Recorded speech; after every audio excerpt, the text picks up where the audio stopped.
O, diba? Ang laki. Ito, balikan ko to. Mamaya. Magluto tayo ng sabaw. Kunti lang yung ginawa ko.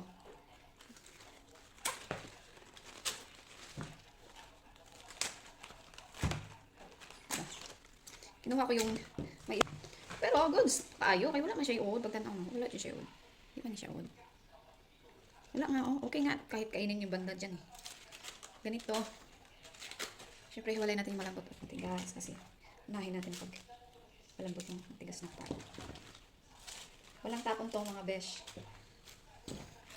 Sabaw tayo ng chicken ng ating lagay namin. Chicken. Biro mo, ito na lang natira na hindi sinasali sa pagluluto. Yun, unahin natin pa. Itong part na to is slice lang natin sa ganitong size. Yan.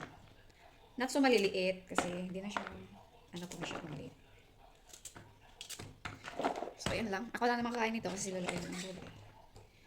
So, yung mga ganito, kunin lang natin yung mga sugar runners na. Ganyan lang. Mura ba o gabi? Magparo ka gabi. Pero dili na siya rolyo. Kuan lang ni nato kung ano ba kadali na siya kaunon. Wala tapon. Kung may tapon man, sobrang kunti lang. Ang panik. Tanan lutuon. Ano na siya dali. Diba? Di ko pala biagagmay kay nagluto ba ya kay Mukiyos. So, sakto lang. Ganyan lang,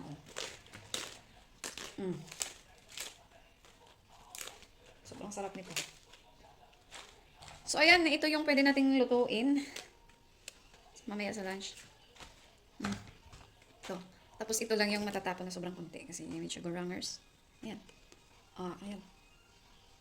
Magkuha ra taog atong isaglo sa atong sinabaw nga mustard green. Set-aside lang natin yung ulo. Kasi, papalasa naman yan. Tapos, ito naman natin. Yung buto-buto lang yung kunin natin kasi yung naman talaga is favorite yung lologs na plain. Lo!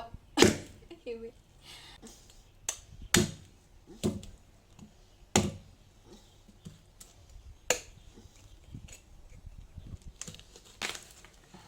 Yan. Ang kunin lang natin is yung hindi malaman na part. Kasi yung malaman na part, gusto yun. Gusto yun ni Lulu. Yung paa. Yan. Pangsabaw yan. Yung part na ito. Yung baga sa ribs. Sabaw yan. Ito, pangsabaw to.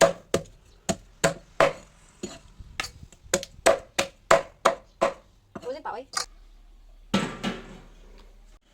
Inuna natin yung matigas na part. Tapos, in a few minutes, sunod natin yung black. Okay? Tapos, pag kumulo na yung iuna natin yung chicken. Siyempre, hindi natin kalimutan yung ating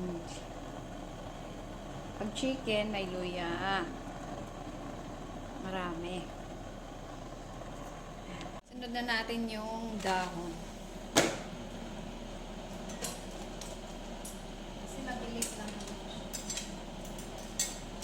Yung purpose nito para pakuluan is tanggal yung mga something kung may insekto na dumikit na hindi natin nakikita or mga uod, ganun lang. Mamaya dito natin yan ilagay sa ating pinakuluan chicken. Dapat kasi kumulo na yung chicken bago ilagay. Kasi yung meat pwede na siya hanguin kasi sobrang quick lang talaga.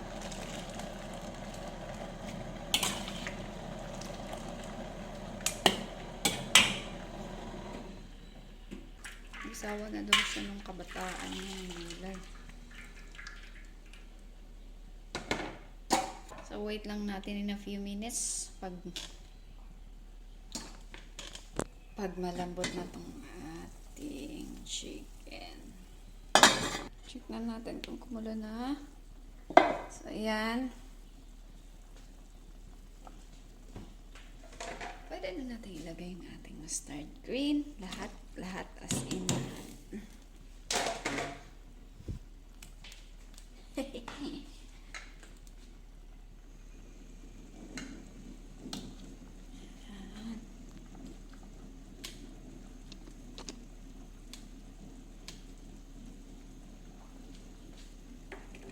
syempre, seasonings natin ng tagkukunti lang.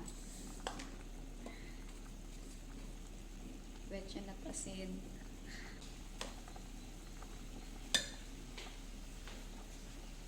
Yay, kalami.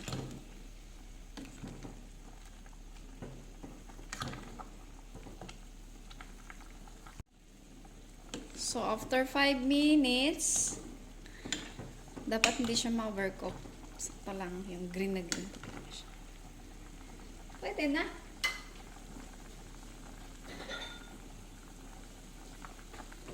Ayan. Nana.